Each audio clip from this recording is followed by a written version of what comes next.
Okay, so what are the natural mood enhancers? First of all, exercise is a big one. When we move our body, when we stress our body, it actually causes a release of adrenaline, and then on the other side of that, it releases noradrenaline, norepinephrine, and that gives us a sense of kind of calm. It brings us down, relaxes us.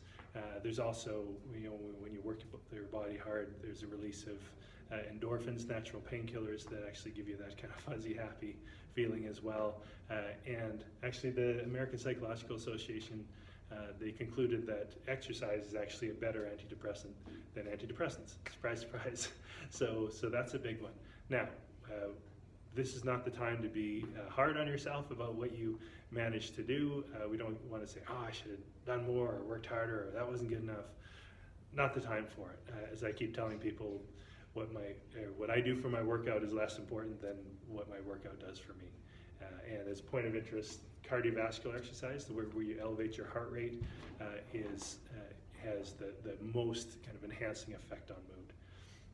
Another big one is sleep. And as I already talked about, our sleep tends to be impaired right now, and so it's tricky. So one, take it when you can get it. If you're not a napper, this might be the one time in your life where it's going to make sense to come home and set an alarm, and it could be 30 minutes, or if you need it badly enough, a 90-minute one, and recharge that way. You don't want to just go to sleep and then wake up at 7 p.m. and then you won't be able to sleep until 3 in the morning. But if you need to augment it with a little nap in there, that can help.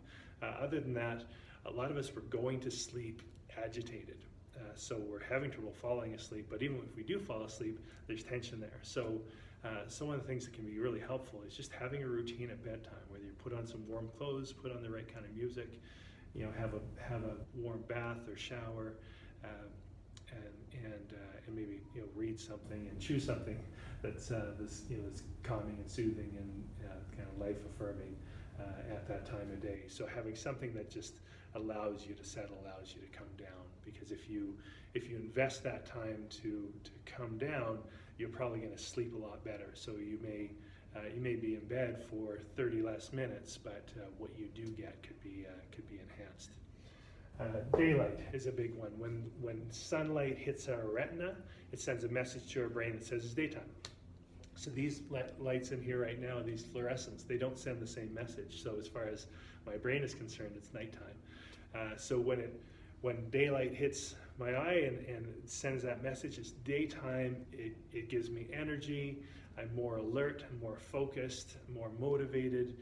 So the more time that we're able to spend outside during those daylight hours, or even if you're working inside, get those blinds open, get the windows open, or sit close to a source of natural light so you get that benefit. Human contact. Now, and I haven't, obviously in brackets, doing this safely. We have to kind of limit, how much we're kind of cross-contaminating with our contact for a virus. But within your home cohort, maybe you're not a hugger, but this is a good time to be one, because your kids can benefit a lot, and as can you, from that physical contact, that hug every now and then. And instead of getting stuck on Netflix, playing a game of cards, a board game, hanging out and talking, with your kids, and just having that connection is a major mood enhancer as well. Whole foods.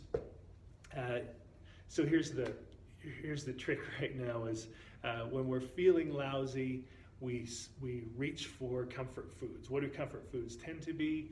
High sugar, calorie dense foods, and so we tend to have a spike in blood sugar, and then we crash, and then we feel worse, and we feel badly about what we've just done to our body. So am I saying don't have treats here and there? No, not what I'm saying. But what I'm saying is if most of our diet consists of just whole foods that are less processed and that give us like a steady stream of healthy, sustainable energy, that's going to help to stabilize and enhance mood. How we feel is a direct result of what we're paying attention to. And right now there's a lot of things drawing our attention to the bad news. And so just getting into the habit of asking good questions of ourselves and of our loved ones that allow us to pay more attention to things that we can be thankful for. My conversations with my son, he's probably sick of me in the car, but it's things like, what was the best part of your day? Or what are you most looking forward to today? And, what are you thankful for? Some people are keeping gratitude journals, where you'll stop and think and reflect and identify those things that are good in your life or that were good in this day. And that can divert our attention away from a lot of the negatives that are dragging our mood and our energy down.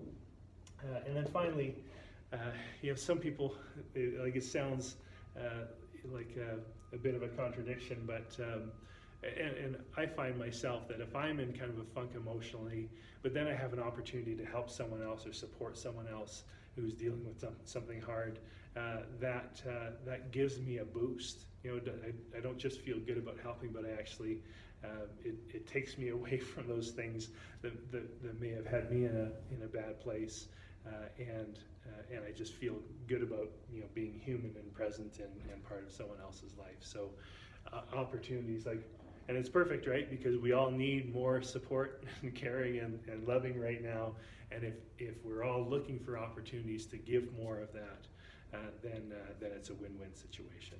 So those are some of the natural mood enhancers that we can be mindful of and trying to tap into right now while we're going through the pandemic.